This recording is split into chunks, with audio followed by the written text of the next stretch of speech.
Bon matin, Charles Dany, vice-président régional. Je suis en compagnie de Daniel Dupont, qui est évidemment gestionnaire de portefeuille chez nous.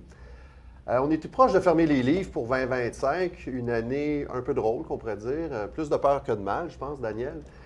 Pour un gestionnaire où la priorité est la préservation du capital, je pense que tu as eu une excellente année. Puis je regardais l'évolution du portefeuille en 2025. Et puis, ce qu'on va faire, c'est qu'on va faire un retour sur ce qui s'est passé en 2025 pour vous expliquer comment est-ce que le portefeuille est positionné aujourd'hui et pour 2026. Daniel, merci d'être avec nous. Bon matin. C'est un des derniers, là. Oui, j'espère. Oui, on est rendu à la mi-décembre, donc étant donné que c'est la fin d'année, qu'est-ce que tu en penses? On reparle du 2025 d'un point de vue gros mouvement. Qu'est-ce que tu as fait dans le portefeuille pour te rendre à un rendement qui est exceptionnel avec très peu de volatilité? Tu continues à avoir les mêmes stats. Je pense que depuis que tu es gestionnaire de portefeuille, c'est 70 du upside, 30 du downside. Ouais. Fait que, est-ce que c'est un fonds équilibré ton affaire ou c'est... Non, ça reste un fonds d'action. C'est juste qu'il faut faire les bonnes choses au bon moment. Ouais. Fait que, si on revient sur l'année 2025, on a l'élection américaine qui a été super importante à la fin de l'année passée, qui a vraiment fait monter le dollar US par rapport à l'euro. Donc, il y a eu beaucoup d'engouement par rapport au marché US. Ce qui nous a permis de faire des acquisitions d'actions à des prix qui sont vraiment intéressants. Ça a continué janvier, février. C'est sûr que là, janvier, février, ça commençait à être un peu plus fully invested across the board. On a eu beaucoup de compagnies à travers le monde qui ont bien performé dans la dernière année, marché émergent, Europe, Asie. Il y avait encore quelques opportunités, mais ça devenait de plus en plus difficile. Donc, les liquidités dans le grand cap, l'arbitrage a augmenté, février, mars. Puis là, on a eu en avril, évidemment, Liberation Day, Trump qui amène un peu de volatilité dans le marché, qui, pour mon processus, est exceptionnel parce qu'on peut prendre avantage de ce que les autres font, le force selling, les gens qui paniquent un peu. Là, on a volé quelques portefeuilles la première semaine d'avril. On plante les graines qui vont nous amener éventuellement la moisson dans quelques trimestres, quelques années. Ça s'est passé un peu plus vite que je m'en attendais. Donc, les mouvements dans le portefeuille ont été plus importants que j'aurais pensé. Là, quand on était en première semaine d'avril, j'étais vraiment content de beaucoup d'investissements. Puis certaines de ces positions-là étaient revendues en quelques mois parce que tout a rebondi vraiment solidement. Puis là, aujourd'hui, qu'est-ce que tout ça fait? C'est très difficile pour moi de trouver même 30 à 50 titres pour remplir Grande Cap. Ça nous force un peu dans l'arbitrage que j'ai fait beaucoup depuis 15 ans, là, dépendamment des marchés, un peu plus, un peu moins. Je dirais qu'aujourd'hui, il y en a plus. C'est pratiquement le positionnement le plus défensif. Fait que c'est une année qui nous a amené des opportunités Q2. Oui. Puis après ça, Q3, tout s'est calmé, la volatilité a baissé, les stocks ont continué à monter, il y a beaucoup moins de stress dans le marché. Les gens sont très confiants de façon générale. T'sais, on regarde les compagnies financières à travers le monde, les banques, que ce soit en Europe, en Asie, sont rendues 0,9 une fois, 1 point une fois la valeur au livre.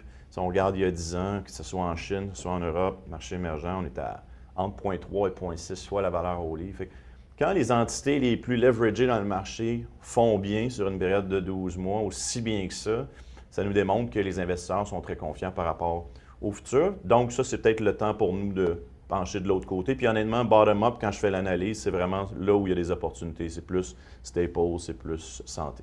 Je veux juste te ramener sur ton mois de février. Donc, pas que les gens pensent que c'était de la chance. Tu sais, les tarifs, tu n'avais aucune idée de ce qui était pour se passer. C'était tout simplement basé sur du stock picking, ton processus normal. Exact. Fin du mois de février, c'est un peu étiré, je vais remonter mes liquidités. Est-ce que j'ai raison? Oui, de plus j'ai de la difficulté à trouver des compagnies à acheter, plus les liquidités montent, c'est souvent très lent. Si on tourne en 2024, le marché montait à toutes les semaines, là, Q2, Q3. Mais on trouvait de plus en plus d'opportunités, marché émergent, Europe, Asie. Donc moi, mon cash baissait dans Grande Cap parce qu'on achetait un brewer, une compagnie de bière au Brésil, on avait une compagnie de fertilisants en Allemagne, on avait une compagnie de semi-conducteurs en Corée du Sud. On a acheté 2-3 positions quand même assez importantes en Chine avec lesquelles on a fait quand même passablement d'argent. Et ça, c'est plus le cas aujourd'hui. Il y en a de moins en moins. Donc quand je fais ma lecture de l'analyse, je parle aux analystes, je rencontre les compagnies, bottom-up, à travers le monde, c'est vraiment beaucoup plus difficile que ça l'était il y a un an et demi. Puis ça, c'est à tous les niveaux. Ceci étant dit, il y a certaines divergences. Il y a des stocks qui sont beaucoup plus proches d'un trigger pour un achat, mais elles sont souvent, comme j'ai dit, concentrées plus staples, plus santé. Mais il y a aussi à l'extérieur de ça certaines petites poches d'actions qui sont plus abordables, qui sont plus cheap. Ça dépend des secteurs. C'est beaucoup relié à la K-shaped economy, c'est-à-dire le bottom 50%, surtout l'économie américaine, fait beaucoup moins bien que le top 10. Et ce dans quoi ils dépensent, c'est sous pression depuis 3 ans. Le mouvement des biens, les gens achètent beaucoup moins de choses, donc les rails ont fait moins bien, donc les chemins de fer. Puis il y a certains aussi sous-segments, tout ce qui est relié au farming, donc tout ce qui est fertilisant, tout ce qui est production de biens pour les fermes, c'est sous pression massive depuis 2-3 ans. Fait il y a des opportunités par-ci par-là, mais il n'y en a pas assez. Ce qui fait que je suis obligé d'aller un peu en arbitrage, puis ce qui fait que quand on regarde large cap, c'est vraiment le plus défensif que j'ai été depuis 15 ans. Ça veut dire quoi, ça, plus défensif? Hein?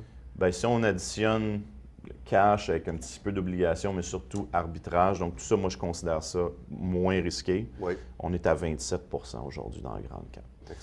Donc, on va juste être patient. Puis comme tu l'as dit tantôt, moi, je prévois rien. Là. Je ne suis pas quelqu'un qui va prédire l'avenir du tout. Je pense que c'est dangereux de le faire. C'est un des 4 points de mon processus. On laisse we let the market come to us. Puis c'est vraiment de faire les choses les plus simples, mais de les faire mieux que n'importe qui d'autre. Ça nous donne tellement d'opportunités. Ce qui est difficile, c'est d'avoir la patience d'attendre pour une volatilité comme au mois d'avril, puis d'avoir les liquidités pour déployer quand tout le monde panique.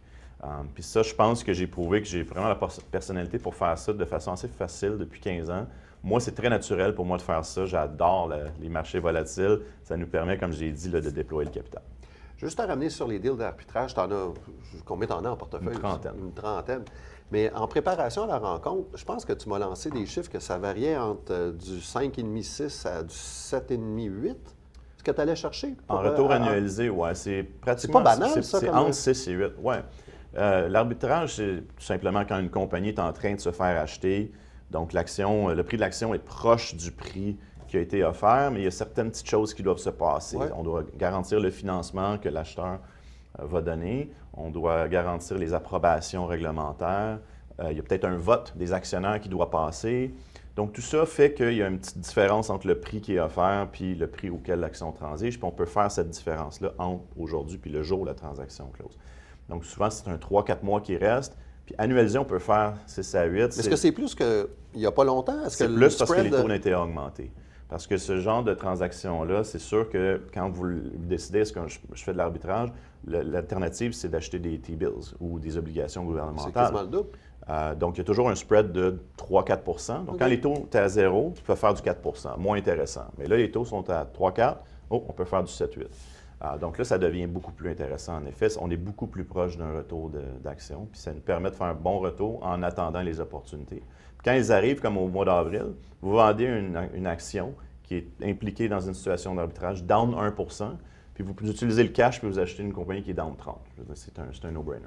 Mais pour les gens qui nous écoutent, je pense que ce qui est important, c'est que même si tu as des positions, on va les appeler plus liquides ou presque liquides, quasi liquides, c'est pas comme si l'argent était parqué à rien faire. Là. Non, ça roule. Ah, absolument. C'est des très bons retours, en effet.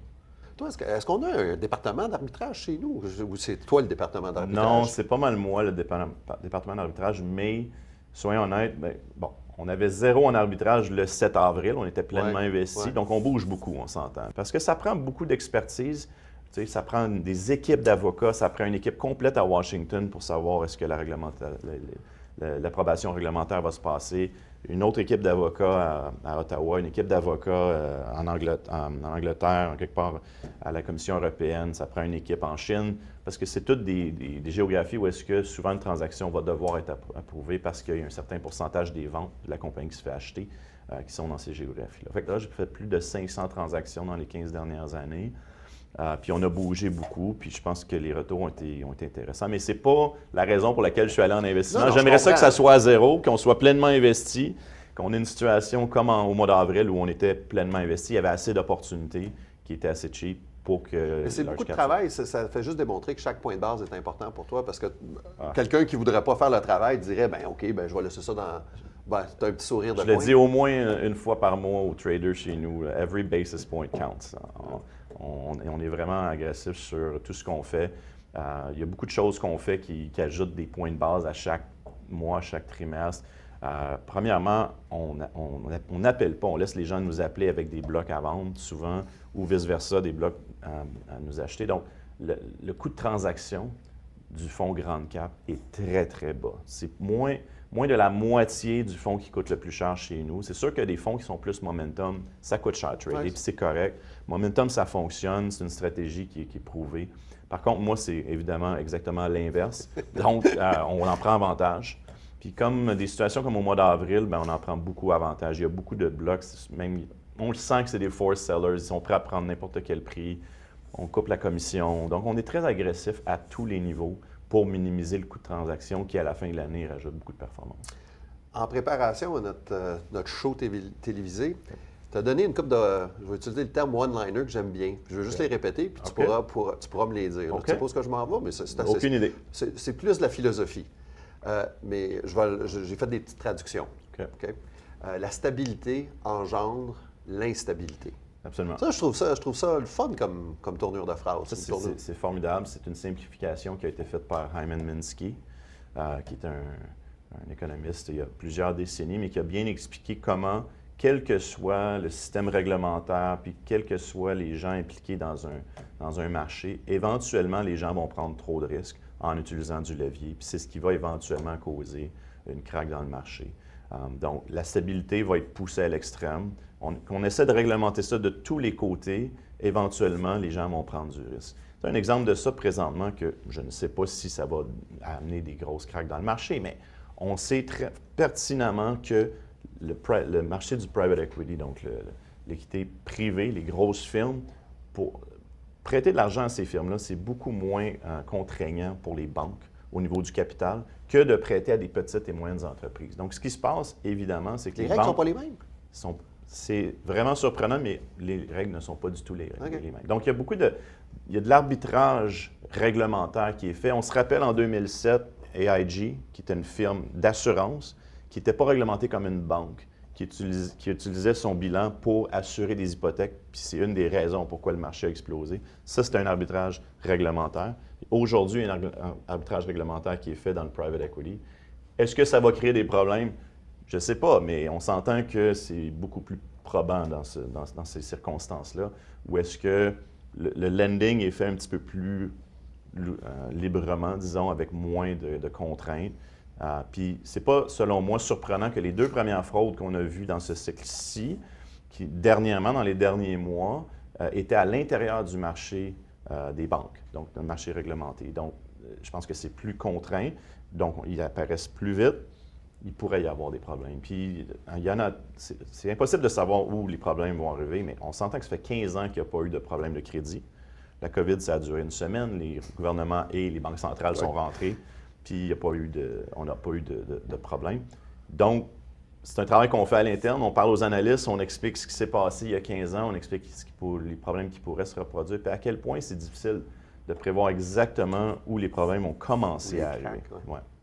OK, bien, je ne veux pas passer trop de temps là-dessus parce que tu n'en as pas vraiment du private equity. Là. Mais pour ceux qui auraient le raisonnement suivant, bien, du private equity, du private debt, bien, c'est pas sur le marché boursier. Fait que ça n'aura pas d'impact. Bien, peut-être du monde qui raisonne comme ça. J'imagine que c'est l'idée qu'ils n'ont pas besoin de pricer. Ils pricent seulement à chaque trimestre. Le problème, c'est que là, c'est tellement mispriced qu'il n'y a pas d'IPO parce que sinon, il faudrait qu'ils prennent une baisse de 20-30 % sur leurs marks. Puis de l'autre côté, on sait qu'il y a beaucoup de gains qui sont joués là, parce que si la business va mal, bien là, la compagnie de private equity va prêter à l'entité qu'elle possède pour aider son équité. Tu sais, on pousse fait que M. Dupont a un petit peu de cynisme envers des possibilités de crack dans ce business-là. On s'entend que l'incentive est là pour exagérer, absolument. OK, good. On verra. L'autre one-liner que tu avais dit, c'est qu'on a fait de l'argent partout à travers le monde. Puis ça, tu l'as mentionné tout à l'heure, puis je ne veux pas qu'on répète ce que tu as dit, mais est-ce que c'est la même chose là? Mois de décembre, mi-décembre, est-ce que tu es partout à travers le monde? Ou tu as rapatrié beaucoup de TB? Oui. Non, on a été obligé de vendre beaucoup d'actions qui se sont rendues à un niveau pleinement investi. Donc oui, c'est vrai, on a fait de l'argent dans Grande Cap à travers le monde dans les 12 derniers mois. On a fait beaucoup d'argent dans une compagnie allemande, on a fait beaucoup d'argent dans une compagnie brésilienne. On a fait beaucoup d'argent dans le tabac en Angleterre. On a fait énormément d'argent en Chine, qui, pour les gens qui avaient eu des discussions avec moi sur la Chine il y a 12 ans, ça devait se dire jamais Daniel va investir là. Mais, there's a price for everything. Là. Fait qu'on a fait quand même, quand les compagnies transigeaient à, c'est soit les profits, 40 du market cap en cash, top line qui croît à 5 à 10 c'est difficile éventuellement là, de perdre de l'argent. Fait on a fait de l'argent en Corée du Sud dans une compagnie de semi-conducteurs.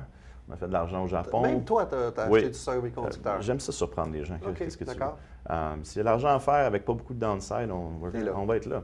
Puis on a les gens sur le plancher pour faire l'analyse aussi. Puis bon, on essaie d'interagir le plus possible avec eux. Mais tu sais, c'est pas out of nowhere là, qu'on achète ces compagnies-là. J'étais à Londres avec Patrice il y a quelques semaines. On était ensemble, lui puis moi. Maxime était à Londres aussi. Puis on était allé en Asie ce printemps. On a fait Shanghai, on a fait Tokyo. Puis c'est super important de s'asseoir de temps en temps avec les analystes pour qu'ils comprennent bien le processus. Parce qu'on parle au téléphone, puis je lis les notes qu'ils écrivent, puis ils sont vraiment sont exceptionnels. Puis ça aide beaucoup d'avoir quelqu'un on the ground qui rencontre les compagnies, surtout en Asie, là, parce que culturellement, pour nous, ça serait difficile d'arriver là-bas puis d'avoir un meeting, quelle que soit ta grosseur d'actifs. C'est vraiment se bâtir une relation avec le temps. Même chose à Londres, on a une équipe qui est là depuis toujours. Donc, tout ça, c'est vraiment bénéfique, même pour un fonds qui s'appelle Grand Cap Canada. Fait que ça nous a aidés, puis il y a beaucoup d'alpha qui a été fait de ce côté-là. Mais en même temps, on l'a fait au Canada aussi. On a fait de l'argent, Banque TD, Saputo, you name it. C'est pas toujours les plus évidentes, évidemment, là, pour un processus comme le mien. Des fois, c'est un peu controversé. Vu que tu me ramènes au Canada, je pense que les gens qui nous écoutent ce matin doivent se demander, vu que c'est dans les médias, on parle beaucoup d'art. Ouais. Est-ce que tu participes à ça? Est-ce que tu as participé à ça? Est-ce que tu considères participer? Est-ce que dans les corporations, dans le bullion, est-ce que... Premièrement, j'ai géré un fonds aurifère là, pendant 4 ans dans ma jeunesse. Dans une autre vie, oui. 2003-2007. Puis c'est le dernier bull market aussi. D'or. OK, ça, OK. Ouais, donc, fait que tu étais dans le bon fonds au bon moment. J'étais dans le bon fonds au bon moment. C'était un fonds... Déjà, deuxième moitié de 2002, le marché aurifère a explosé. Puis les 4 années suivantes, le marché aurifère a encore monté d'un autre 100 115, 120 pendant que j'étais sur le fonds. Donc, j'ai un petit peu analysé ça. J'en sais juste assez pour être dangereux, j'imagine. Mais dans Grande Cap, on avait de l'or au début de l'année, comme vous avez pu le remarquer dans les holdings, puis ça a disparu des holdings. Les raisons sont relativement simples. C'est un marché qui n'est pas si compliqué que ça à analyser. C'est juste très difficile de prédire où ça s'en va. Donc, c'est un marché simple. Il y a 250 000 tonnes dans le monde qui a été miné depuis la nuit des temps. Si tu mets ça dans un cube, ça fit en dessous de la tour Eiffel. Il n'y en a pas beaucoup. J'aime ça, cette image-là. Tu l'as dit une couple de fois. Je trouve ça important que les gens figurent, OK, il n'y en a vraiment pas beaucoup. On en fait 3000 nouvelles tonnes par année présentement. Et puis, c'est possédé beaucoup par les individus, des collectibles, donc des coins ou des jewelries, là, donc des bijoux, et les banques centrales. Puis les banques centrales étaient des gros vendeurs, 99, 2000, 2001, 2002, puis ça a mis beaucoup de pression à la baisse. Puis ce qu'on voit aujourd'hui, c'est l'inverse de ça. Donc, ils sont acheteurs assez importants, assez agressifs, en fait. Mais entre les deux périodes, c'était plus facile d'analyser le marché aurifère parce qu'on pouvait juste regarder les taux réels américains puis figurer où est-ce que l'or s'en allait. Parce que les gens qui étaient très fortunés pouvaient regarder, c'est quoi mes taux réels aux États-Unis? Je peux faire 4 l'inflation est à 1, merveilleux. Versus, l'inflation est à 4, les taux sont à 0, je perds 4 de mon pouvoir d'achat chaque année, je vais acheter de l'or à la place. Ça se tenait quand même pas mal. Mais là, depuis 2 ans, ça a complètement déconnecté. Les taux réels ne sont plus du tout importants. En fait, si ça suivait les taux réels, l'or serait autour de 2000 l'once. Donc, c'est vraiment exact. Donc, c'est vraiment beaucoup de pression des acheteurs, surtout les banques centrales. Un peu les stablecoins dans les crypto-monnaies. Fait que pour moi, c'est rendu très difficile de prévoir où ça s'en va. C'est difficile de savoir le point ultime où les banques centrales vont pousser l'or. Parce que c'était difficile de savoir où ils poussent à la baisse en 2000. On a baissé en bas de 300 l'once. Là, on est rendu à 4300 Est-ce que ça va être le pic? Est-ce qu'on va aller à 5000? Je pense qu'il y a beaucoup de pression, beaucoup de momentum à la hausse. Puis ça, c'est moins ma game, on s'entend. Cette popularité-là qui est revenue de l'or avec les banques centrales, est-ce que c'est surtout dû à de la volatilité dans les devises, non? Non, c'est très simple. C'est quand la Russie a envahi l'Ukraine, les États-Unis ont mis des sanctions sur la Russie, sur 300 milliards de foreign exchange reserves, donc des réserves dans la Banque centrale. Puis là, toutes les banques centrales à travers le monde ont décidé, ben s'ils peuvent faire ça avec eux, ils peuvent faire ça avec nous. On va prendre moins de risques. On va vendre des T-bills, puis on va acheter de l'or. C'est comme la... Exactement. C'est vraiment ça le point le plus important qui s'est passé. Bon, je t'amène complètement ailleurs. Je sais que tu n'investis pas vraiment dans les Mag 7. Là. Si le monde pense retrouver ça dans ton portefeuille, ça pourrait être un accident, là, puis peut-être. Là. Mais ce que tu m'as dit, encore une fois, quand on jasait avant qu'on passe en ondes, tu t'as lancé le ratio que Staples to Tech est le plus bas depuis...